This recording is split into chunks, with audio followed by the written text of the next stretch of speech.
Día Noticias con John Didier Rodríguez Marín. La información más importante del momento en Bogotá, Colombia y el mundo. Muy bien, en el Día Noticias estamos con Julio Iglesias, analista financiero.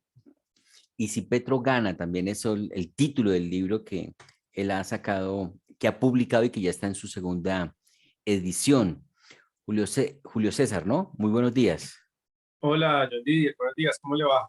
Muy bien, me llamó la atención este video que voy a compartir que usted publicó en sus redes sociales, en Twitter, y lo publicó también en su red social de Facebook. Ah, pero yo tenía aquí sí, aquí está el video. Porque usted dice que estoy mintiendo, luego hay que demostrarlo. Que yo le dije en la entrevista a la revista Semana que iba a afectar los stocks de ahorros, puedes presentar esa grabación. El senador Gustavo Petro decía en el debate de anoche que si le demostraban que él había dicho que su propuesta pensional no solo incluye confiscar el flujo, sino también confiscar el stock, el ahorro acumulado, él iba a declararse incapaz para liderar a Colombia. A que el jueves la presentes para ver quién está mintiendo. Si fue el periodista que con mala maña malinterpretó lo que dije, hablando de un robo a los stocks del ahorro, o fui yo que cambié la propuesta, cuando yo estoy completamente seguro, porque no la hice ahora, la hice también en el 2018, y la evaluamos económicamente en el 2018, que nosotros nos estamos refiriéndose exclusivamente a los flujos de cotización y no a los stocks de ahorro. Si usted encuentra esa grabación en mi boca, aquí, delante, el jueves, delante de toda la prensa, digo, Gustavo Petro está muy equivocado y no sabe de lo que habla, y entonces no es capaz de dirigir la nación. Pues bien, exactamente eso lo reconoció, lo dijo abiertamente en un trino que publicó el 23 de septiembre del año pasado. El traslado de los fondos privados de pensiones a Colpensiones debe ir acompañado del bono pensional con el ahorro que hizo el cotizante al fondo privado. Es decir, en septiembre, Petro reconocía lo que es obvio, que si se traslada el flujo, obligatoriamente, en la mayoría de casos, debe trasladarse también el stock.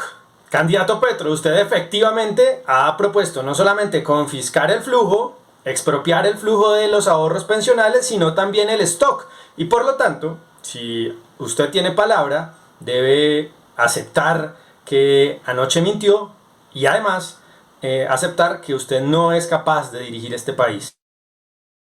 Ahí estaba. Entonces, el video que nos ha preparado Julio Iglesias, analista financiero. ¿Por qué el video, Julio César?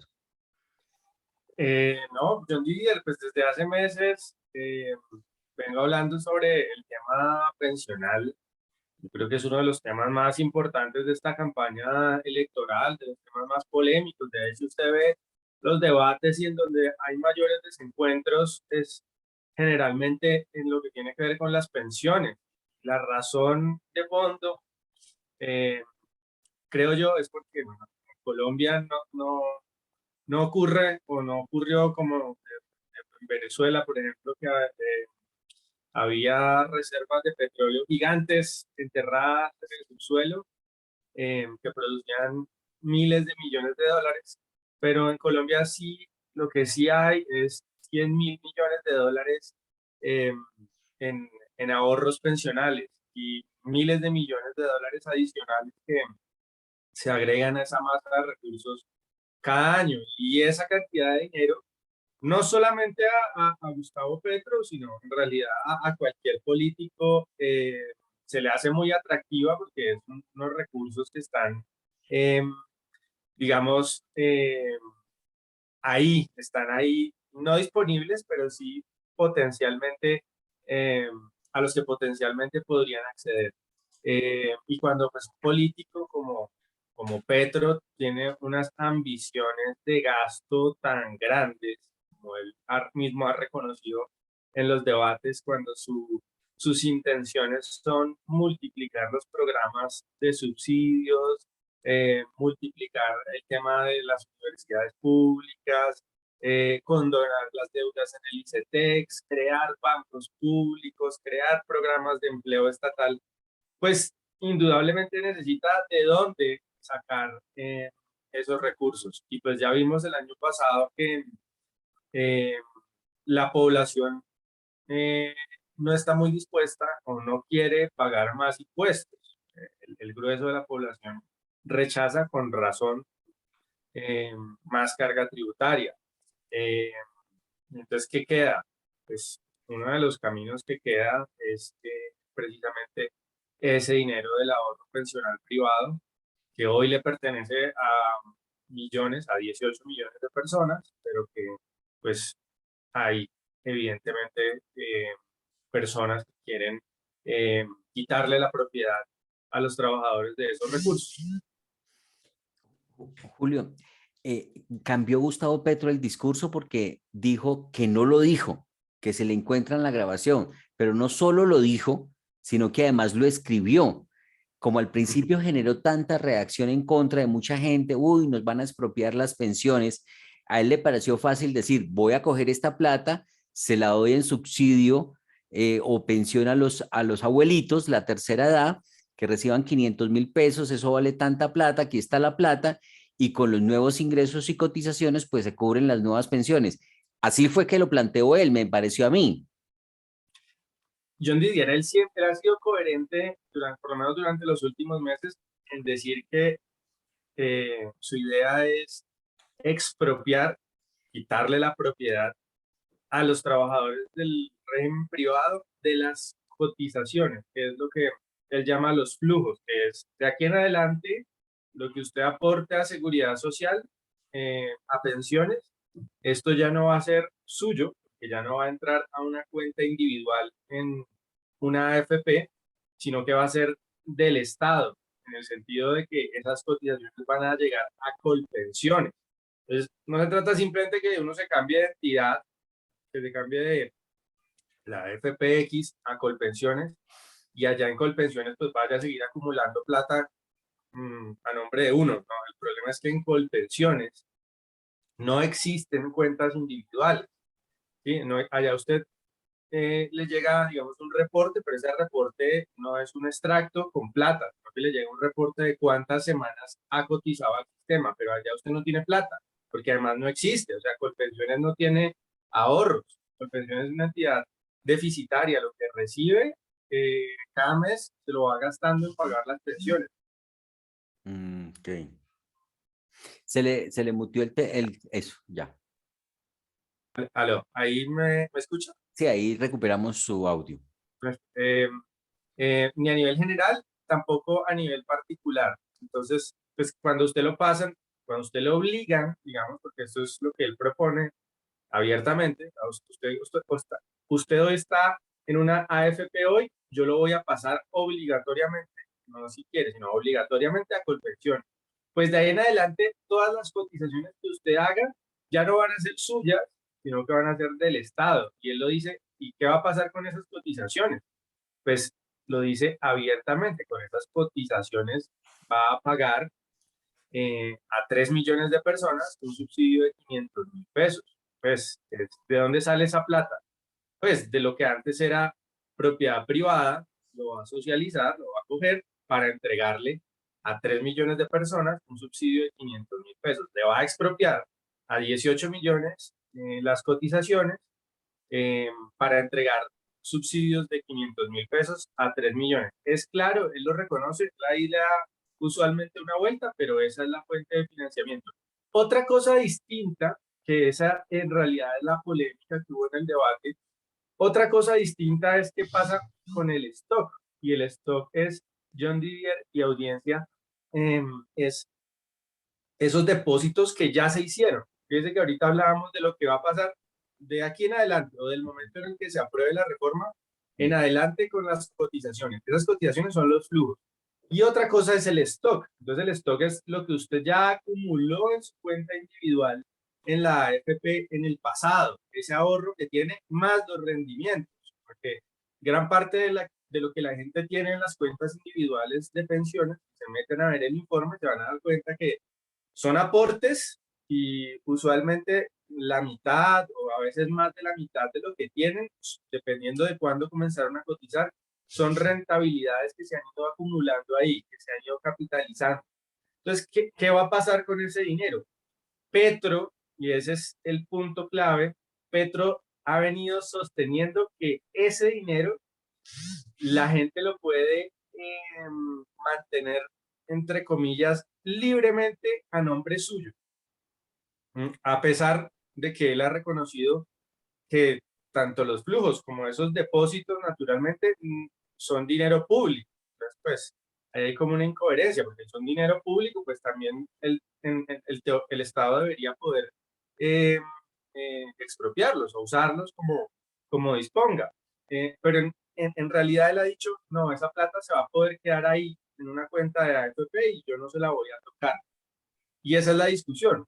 ¿Cuál es el problema? El problema, bueno, son dos. El problema es ese trino que yo compartí en el video, pues muestra que él reconoce que ese stock, que esos depósitos deben trasladarse junto con los flujos, porque no tiene sentido pues que usted de aquí en adelante cotice en Colpensiones, pero el ahorro que hizo durante años pues lo mantenga en el fondo privado. Hoy lo que pasa es que a usted le toca trasladar ese stock, ese ahorro, si usted quiere cotizar en Colpensiones, se lo tiene que entregar a Colpensiones, más que trasladar, entregar, porque en Colpensiones, como yo le digo, no hay cuentas individuales, o sea, esa plata que usted le entrega a Colpensiones no es que se la anoten a nombre suyo allá en Colpensiones, no, ellos se la computan, se la traducen en semanas, entonces le entregan un número de semanas, usted entrega plata y ellos le entregan semanas, pero no plata. Entonces ese es el punto de la discusión. Petro en ese trino reconoció y dijo, cuando usted se traslade de una AFP a Colpensiones, debe entregar el stock. Entonces, si él, lo cual es evidente además, lo cual es obvio que en la mayoría de casos debe ser así. Yo diría, porque imagínese si una señora que tiene 50 años, le faltan 7 para llegar a la edad de pensión, se pasa a Colpensiones, pero había cotizado toda la vida en una AFP, pues cuando se pasa a Colpensiones, si no traslada ese stock, ese ahorro, va a arrancar con 0 semanas. Entonces, si arranca con 0 semanas de los 50 a los 57, lo que va a pasar es que no se va a pensionar en Colpensiones, no va a llegar a la pensión. Entonces, ella para poder pensionarse, no es que libremente, sino que le toca obligatoriamente, porque si no pierde la plata, pasar el stock, porque si no, no se va a poder pensionar, le toca entregarle a Colpensiones la plata. Entonces, fíjese que si eso es obligatorio, si eso no es voluntario, sino obligatorio, ese traslado, también entregar el stock va a ser obligatorio. Petro lo reconocía en ese trino y en el contexto de su propuesta también lo demuestra, pues que no solamente su propuesta pensional, como él dice, no solamente toca los flujos, también toca e involucra a esos ahorros acumulados y a la gente le va a tocar entregarle ese dinero al Estado, es decir, que se lo van a expropiar, se lo van a confiscar porque esa plata va a dejar de estar a nombre suyo y va a comenzar a estar a nombre del Estado. Julio, pero hay una situación y es que uno no es dueño de esa plata, sino hasta cuando cumple la edad y ha logrado hacer la cotización de las semanas que se requiere. Yo, por ejemplo, tengo 54 años, próximo a cumplir 55, me faltan 7 años. A pesar que ya cumplí las semanas, tengo como 1.500, 1.600 semanas, pero yo en este momento no puedo coger ese dinero. Tengo que esperar a cumplir la edad de pensión para poderla tomar. Así le ha pasado a mucha gente, o que muchos cotizan por un tiempo y luego no vuelven a cotizar, ni cumplen la edad, ni cumplen las semanas. O si tienen la edad, no cumplieron las semanas, luego entonces no le dan la plata. Ahí no soy yo dueño de nada, sino hasta cuando tenga yo 62 años y haya cumplido el tiempo. Ahí entro a recibir lo que es mío, lo que aportaron las empresas y lo que aporté yo ahora de manera individual o directa, si soy cotizante independiente. Entonces, debe ser la teoría en ese sentido del gobierno. Hay mucha gente que dice, pero es que no está expropiando nada porque la gente no tiene nada, sino hasta cuando se cumple la edad y el número de semanas que se deben cotizar. Y ahí es cuando el Estado entra a aportar. Si se gastó el dinero, pues el Estado tendrá de otro lado donde echar mano para responder por esas pensiones. ¿O es que acaso el Estado se puede quebrar y decir, no, yo no tengo con qué pagar? Generalmente no pasa que diga que no tengo con qué pagar cuando un estado se quiebra. Usualmente lo que ha pasado en el mundo con los sistemas de pensiones de reparto, como Colpensiones, cuando los estados entran en dificultades financieras o se quiebran, es que tienen dos rutas. Una es recortar brutalmente las pensiones. En parte eso ya lo hemos vivido en Colombia en el régimen de reparto, porque antes del 2003, por ejemplo, las condiciones pensionales eran distintas, eran más favorables, y lo que pasó es que en la práctica recortaron, aumentando la edad de pensión, recortaron las pensiones, porque si usted le aumentan la edad de pensión, le suben 2 o 3 años, eso en realidad es que le recortaron la pensión, ¿no? Le dejaron de pagar durante 2 años, entonces esa plata nunca la va a ver usted y le recortaron la pensión. Es una manera, digamos, un poco escondida de recortar pensiones. O simplemente pueden desmejorar el cálculo de las mesadas pensionales, que es hoy, por ejemplo, en Colombia, en el régimen de reparto, le calculan a usted su mesada pensional por pensiones con base en las cotizaciones de los últimos 10 años. Entonces, una manera de recortar las pensiones de nuevo es decirle, no, ya no van a ser los últimos 10 años, que usualmente en los últimos 10 años la gente cotiza con el salario más alto, si al menos trabajan en entidades públicas, ese tipo de cosas. Entonces lo que hacen es ya no van a ser los últimos 10 años, sino que, por ejemplo, es toda su vida laboral, y ahí logran bajar las mesadas que pagan, logran recortar las mesadas. En fin, hay varios mecanismos que se han usado en Colombia y en el mundo. En Grecia, por ejemplo, en países de Europa han hecho recortes a las pensiones a través de esa vía, o simplemente hacen recortes directamente, ya no le van a pagar 1.000.000, sino le hacen un porcentaje de recorte para Julio, hacer el sistema. quiere decir Entonces, que puedo ser tumbado yo, pero entonces sí me puede tumbar el Estado al hacerle el recorte de la pensión, al Estado gastarse la plata como lo quiere hacer Gustavo Petro.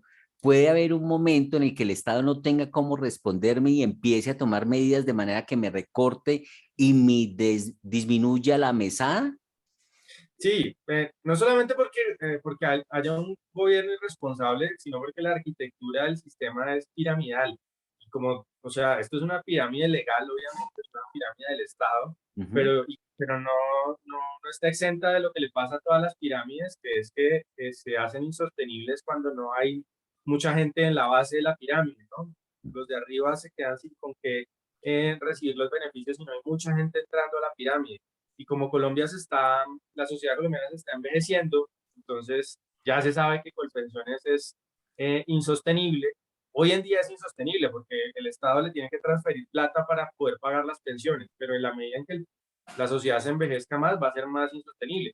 Pero si además le mete a eso usted un gobernante irresponsable, populista, demagógico, pues es muy fácil. Ojalá que así no sea, obviamente, ojalá que si el señor Petro llega al gobierno, pues actúe de manera responsable, pero si no es así, pues puede pasar lo que pasó en Argentina, por ejemplo, que hicieron algo muy similar, confiscaron el ahorro privado de las pensiones, y hoy en día, pues la pensión de un argentino puede ser de 300.000 pesos colombianos, 500.000 pesos colombianos, menos de la mitad incluso de que gana como mínimo un pensionado en Colombia. O ya para ir al caso extremo, que es como siempre Venezuela, pues en Venezuela al gobierno venezolano se le llena la boca diciendo todos los ancianos de Venezuela, todos los adultos mayores de Venezuela tienen pensión. Es cierto, prácticamente todos tienen pensión. Lo que pasa es que las pensiones que reciben son de 3, 4 o a lo sumo $5. Obviamente no les alcanza para vivir. Sí. Entonces, esos son Julio, los pero riesgos. entonces, ¿cómo hacemos? Perdón, lo interrumpo. ¿Cómo hacemos? Porque pues realmente la gente se queja de los fondos de pensiones privados, que solo les devuelven lo que ahorraron y cuando se acabó la plata ya no les dan más. O la gente reclama lo que alcanzó a ahorrar y esa plata se vuelve plata de bolsillo, caja menor.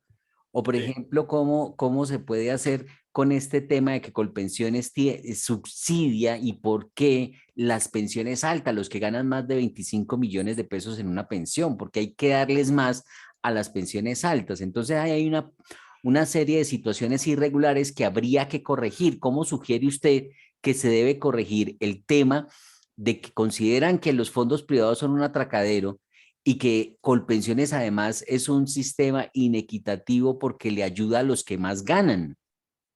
Es muy complicado, John Didier. Fíjese que lo que pasa es que bajo las reglas actuales del sistema, hay quienes les conviene más estar en Colpensiones, que es usualmente personas que se ganan varios salarios mínimos y que han tenido una vida laboral muy estable. Cada caso es distinto, pero en términos generales, a ese tipo de personas, pues imagínense a un funcionario del Estado que se puede ganar 4 o 5 salarios mínimos, que ha trabajado toda su vida con el Estado. Lo más probable es que a una persona así le convenga más Colpensiones. Y de pronto esas son las personas o el perfil de personas que cuando se metieron a una AFP iban a comparar lo que hubieran recibido en Colpensiones, pues están frustrados y hoy están pidiendo regresar a Colpensiones, ¿sí? Porque las mesadas que reciben en el régimen privado, pues son, o que les calculan allá son bajas. Pero la razón por la que en Colpensiones recibirían una mesada mucho más alta es la que usted precisamente mencionaba, John Didier, es que allá a ese tipo de personas reciben subsidios muy altos. Es decir, no solamente gente, digamos, magistrados, senadores o ministros, también obviamente reciben subsidios enormes. Se ha calculado que incluso una persona que se gana 25 salarios mínimos cuando se pensiona recibe subsidios de hasta 1.200 millones de pesos. Alguien que ya debe ser acaudalado, porque si uno se gana 25 salarios mínimos durante años y años, pues eso significa que usted ya debería tener un patrimonio y de hecho pues la pensión debería ser algo pues más bien marginal, pero aún así les estamos entregando hasta 1.200 millones de pesos en subsidios, lo cual es una aberración, ¿no? Los pobres que pagan IVA, que pagan diferentes impuestos, le pagan la pensión millonaria y hasta 1.200 millones de subsidios al más rico. Entonces, Es decir, esa es es una razón por la inevitable que se requiere una reforma y quien llegue a ser presidente debe hacer una reforma ahí porque esos subsidios no pueden seguir. Sin duda, sin duda. En cuanto al régimen privado y en general en cuanto al régimen pensional, yo diría más el problema, esto no hay que entenderlo solamente como un problema del sistema de pensiones como si fuera algo aislado. Acá el problema es más profundo, tiene que ver con toda la economía, porque en el fondo pues seguimos siendo un país, digamos, de ingresos medios a bajos, que tiene muchas dificultades y, por ejemplo, el mercado laboral es muy complicado. Entonces, muchas veces la gente no se puede pensionar, es lo más habitual que la gente no llegue ni siquiera a las 1.150 semanas que se pide en el RAIS, en los fondos privados, para acceder a una pensión de salario mínimo, o no llega tampoco, mucho menos a las 1.300 en la mayoría de casos que exige Colpensiones, porque la gente no ha tenido un trabajo estable y formal durante mucho tiempo, ¿no? De pronto consiguió un trabajo durante un año, se quedó sin trabajar 3 y así sucesivamente. Entonces, pues cuando llega a la vejez, pues no tiene el número suficiente de semanas para acceder a la pensión ni en uno ni en el otro. Entonces, eso no es un problema tanto del sistema pensional, sino de nuestro mercado laboral, de nuestra economía. Entonces, todo está interconectado. Entonces, no solamente es una reforma pensional, también es una reforma laboral y es cambio en otros aspectos pues, de nuestra economía. Esa es más o menos el diagnóstico. Obviamente esto es un problema muy complicado, muy complejo que requiere pues mucha discusión. Sí, lo cierto es que es muy arriesgado y muy peligroso lo que quiere hacer Gustavo Petro con el tema de las pensiones de los colombianos y es lo que usted ha alertado, y no solamente usted, lo han hecho también los otros candidatos, lo veíamos en uno de los videos que se han publicado en redes, como todos los candidatos le dicen a Gustavo Petro que es muy peligroso lo que él quiere hacer con el tema de las pensiones, que él ahora dice que no lo dijo, que él dice, no, yo no lo, yo eso no, muéstreme la grabación. Voy a invitarlo para que veamos este video de Sergio Fajardo, del profesor Sergio Fajardo, donde dice que las cuentas de las propuestas económicas de Gustavo Petro no dan, que las matemáticas de Petro no funcionan. Vamos a verlo desde la didáctica que hace el profesor Sergio Fajardo. Ayer en un debate presenté las cuentas y los cuentos de Petro, las matemáticas de Petro, porque no podemos seguir prometiendo cualquier cosa que no tenga una justificación rigurosa. Y les voy a explicar de dónde vienen las cuentas que yo presenté. Primero, 18 billones de pesos en subsidio para mayores sin pensión. Segundo, 33 billones de pesos madres cabeza de hogar. ¿De dónde viene esta información? Lo dijo en el debate Semana El Tiempo, el 14 de marzo del 2022. Ver video grabado. Tercero, 5 billones para 10.000 médicos. ¿De dónde viene esto? Lo dijo el noviembre 21 del 2021 en el foro Heinrich Böll en Bogotá. Cuarto, 8 billones de pesos el mínimo vital para el agua. Nosotros hacemos el cálculo. En Minhacienda en el 2017 presentó una cifra, la actualizamos a pesos de hoy y también lo señaló en el debate del 14 de marzo del 2022. Quinto, 6.5 billones de pesos en subsidios para pagar la seguridad social de las personas que tienen 1 millón de pesos como salario mínimo legal. ¿Dónde lo dijo? Revista Forbes, 4 de noviembre de 2021. Sexto, 58 billones de pesos, un salario mínimo legal para desempleados en el programa El Estado como empleador de última instancia. Ver en el programa de gobierno, página 28, tercer párrafo, programa de gobierno de Petro.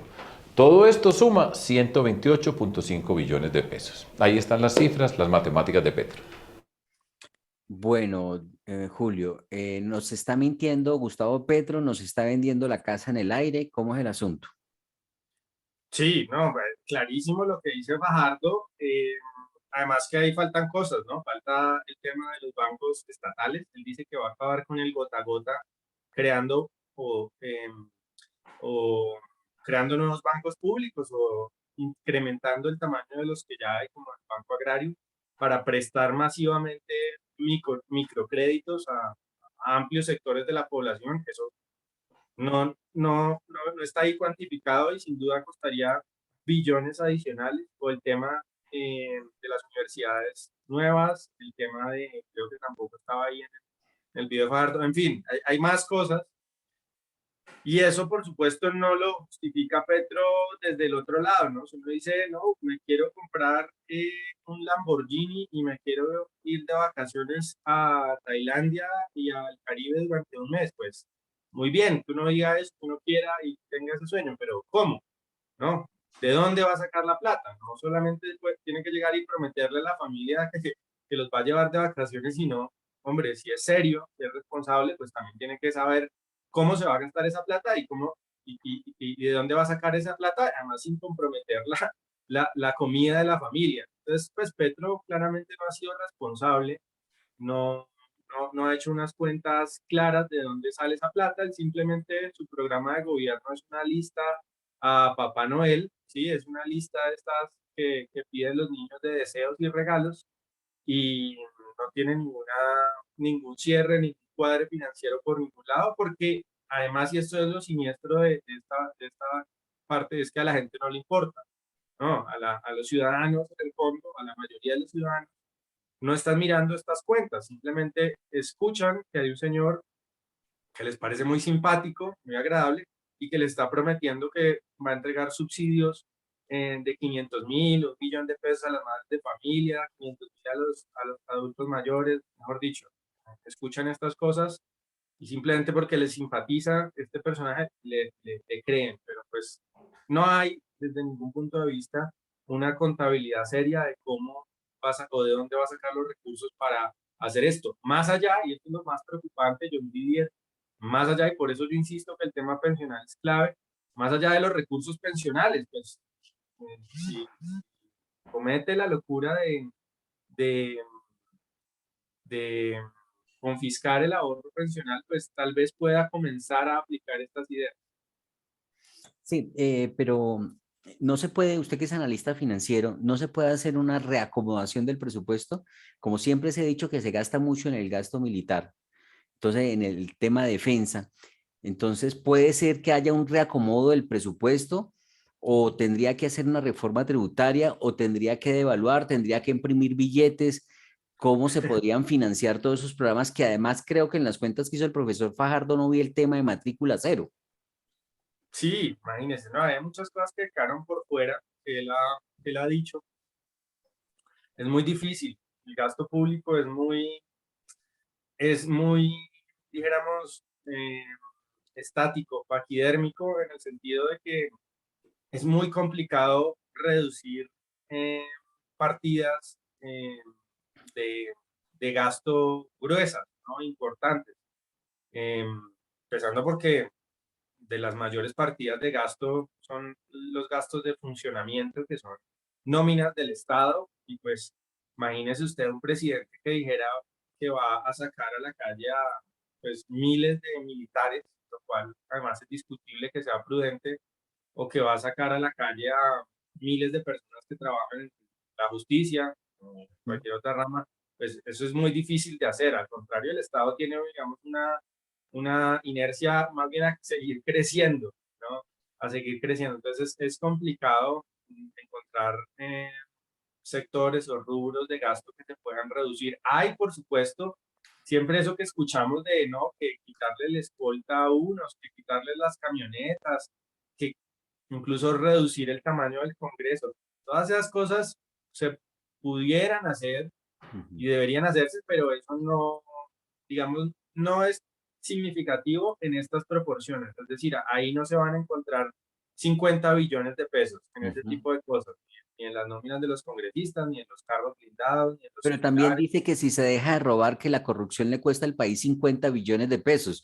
Pero ¿cómo hacemos para que no roben en cualquier municipio de Colombia? Sobre todo en las cuentas del Estado, a lo mejor se podría hacer algo si hay la voluntad. Pero es que, por ejemplo, en el caso de Mintic, un contrato que manejó una ministra, donde ella dice que fue asaltada en su buena fe, de todas maneras, son 70.000 millones de pesos. Y así han ocurrido muchas cosas a gran escala.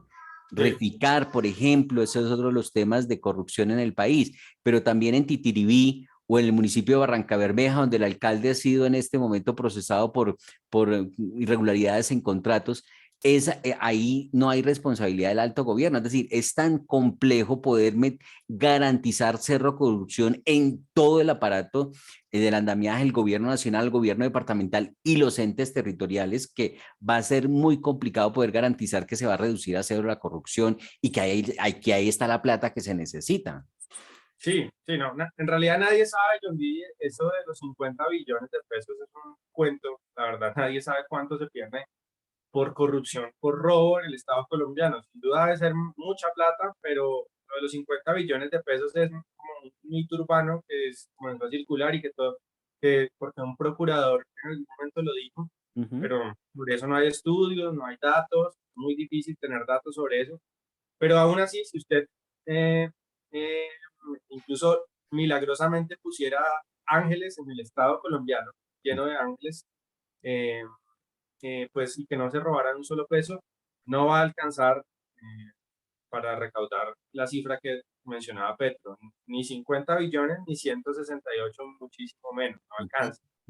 Y bueno, si tenemos un gobierno que además pues tiene entre sus alfiles a Piedad Córdoba o a Armando Benedetti o a Roy Barreras, pues permítame que lo dude bastante más ese gobierno de ángeles que no roban un solo centavo, no solamente en el gobierno central, sino en los órganos territoriales, pues no es algo factible, no es una fuente de financiamiento, es simplemente una declaración, digamos, populista, pero no es una manera clara, no es un camino claro de cómo llegar a conseguir el dinero de este tema de la anticorrupción. No estoy diciendo que no sea necesario, por supuesto que es un delito, que hay que perseguirlo, que hay que buscar que se reduzca, ese flagelo nos deje de afectar, pero pues no es una manera para recaudar ni 50 ni mucho menos 168 billones de pesos. Pues Julio César Iglesias, Julio Iglesias, analista financiero y autor del libro Y si gana Petro. Muy amable, gracias por estar en Al Día Noticias. Gracias, John Didier. Muy amable y un saludo para usted y su audiencia. Muchas gracias.